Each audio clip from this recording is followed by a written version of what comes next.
Eric Sevareid comments now on the various aspects of today's big question, how best to protect the President of the United States.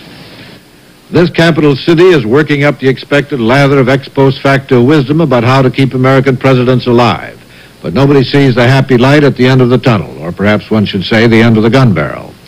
Members of Congress are already into the act as they were right after the John Kennedy shooting, the Martin Luther King shooting, and the Robert Kennedy shooting.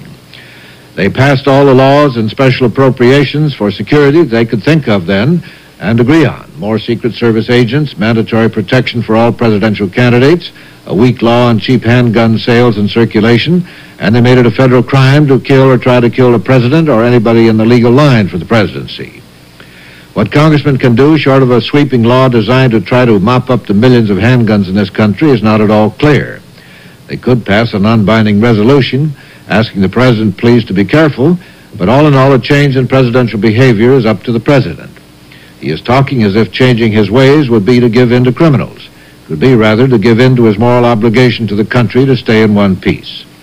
He can make fewer trips out of Washington. He can move from place to place in other cities on a more flexible, less publicized timetable. He can stay at a greater distance from strange crowds. He has no need to prove his manhood, and the country has no need for more dead heroes. Both Presidents Johnson and Nixon scheduled their crowd appearances with great care when there was a contagion of rioting in this country. There now seems to be a contagion of individual armed insanity.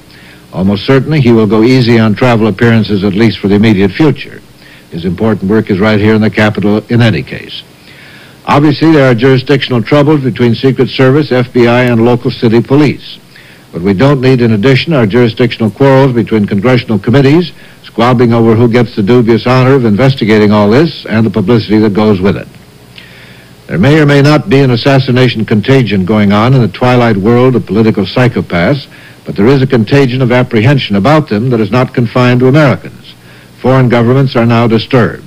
Foreign heads of state and government visit here constantly, and already cables are arriving at the State Department from foreign capitals requesting strengthened security for their dignitaries while in this country. This may be the land and the home of the free and the brave, but not of the safe.